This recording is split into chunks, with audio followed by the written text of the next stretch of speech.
Yes, this side CA Nitin Chawla and you all are watching CA Nitin Chawla YouTube channel. तो inter वाले बच्चे जो आप सितंबर 24 के एग्ज़ाम्स को देने जा रहे हो, मैं आज आपके साथ कुछ ऐसी बात करूंगा जो आप अगर ये फॉलो कर लेते हो तो आप अपने ग्रुप वन को 100% क्लियर करके आएंगे। This is my guarantee.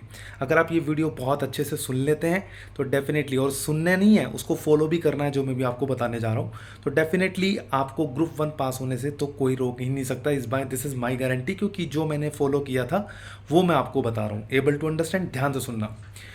आपको पता है सीए का एग्ज़ाम्स में पास करने के लिए क्या मेन हमारी जो एग्ज़ाम्स, जब हम अपने एग्ज़ाम देते हैं तो उसके अंदर हमारा जो मेन फोकस है वो किसके ऊपर होना चाहिए, मैं बताता हूँ। आपको 100 मार्क्स का पेपर करके आना है। अगर आप 100 मार्क्स का पेपर करते हो तो आपकी वहीं डिसाइड हो जाता है कि आपका इस पेपर के अंदर एग्जाम्शन आने वाला है। राइट है, पहली इंश्योरिटी तो ये मिल जाएगी आपको।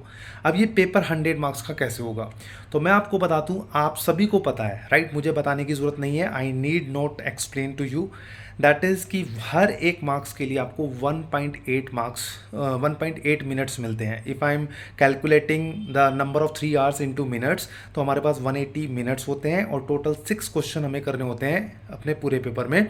तो एग्जैक्टली अगर आप देखोगे तो आपको 1.8 मिनट्स फॉर एवरी मार्क्स, एक मार्क्स के लिए 1.8 मिनट्स मिलता है। तो आपको क्या करना है, एडवांस अकाउंट के अंदर पहला क्वेश्चन कंपलसरी है, ये सबको पता है।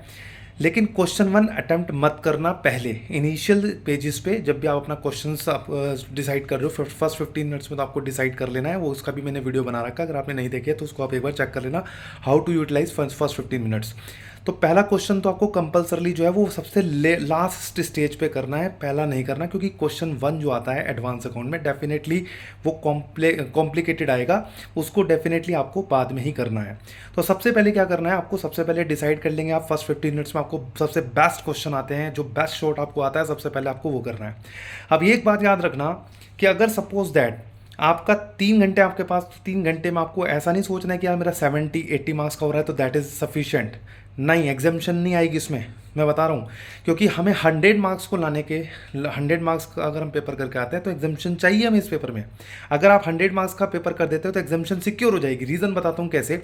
सपोज दैट आपने 70 मार्क्स का पेपर किया, 70 मार्क्स के पेपर में आप सपोज करो आपका 10 से 15 नंबर आपका गलत हो जाता है, क्योंकि वो आपको पता भी नहीं होता, वो 100% गलत हो जाता है। ठीक है, अब फर्स्ट 15 मिनट्स में आपका वो फर्स्ट 15 जो मार्क्स थे आपके वो तो इनकरेक्ट हो गए, तो दैट इज 70 में से 15 मार्क्स अगर हटाएंगे तो 55 मार्क्स बचे।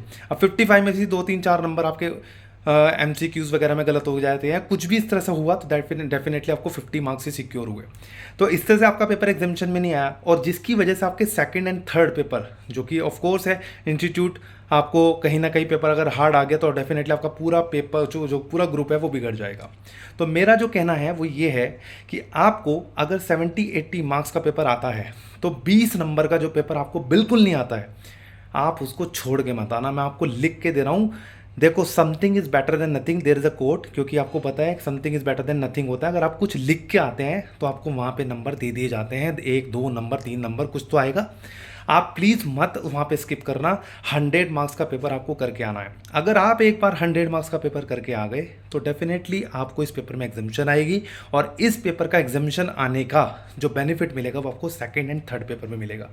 मैंने भी ऐसे ही सोचा था। अभी May 24 में एग्जाम में मेरा रिजल्ट निकला तो ऑफकोर्स है, मेरा जो IBS का पेपर था, इंटीग्रेटेड बिजनेस सोल्यूशन, मैंने वहीं पे अपना हैंड ओवर कर दिया था। जब मेरे पास 4 घंटे का पेपर होता था, वो 4 घंटे के पेपर में मेरे पास 3 घंटे के अंदर सिर्फ बता दूं मैं आपको, 30 नंबर का पेपर 3 घंटे में हुआ था मेरा।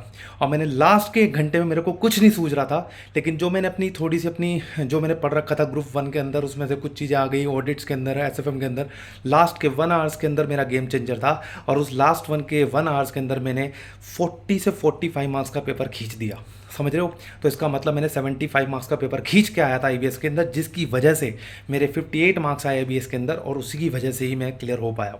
मैं आपको सही बता रहा हूँ, अगर आप अपने वेटेज बढ़ाते हो अपने मार्क्स की, मतलब अपने नंबर ऑफ जो भी पेपर आपका है 100 में से, उसमें से जितने भी आप ज़्यादा करते हो तो ज़्यादा आपके चांसेस हो जाते हैं आपके एग्जाम में पास होने के। ठीक है, तो ये प्लीज़ फॉलो करिएगा। Thanks for watching this video. God bless all of you.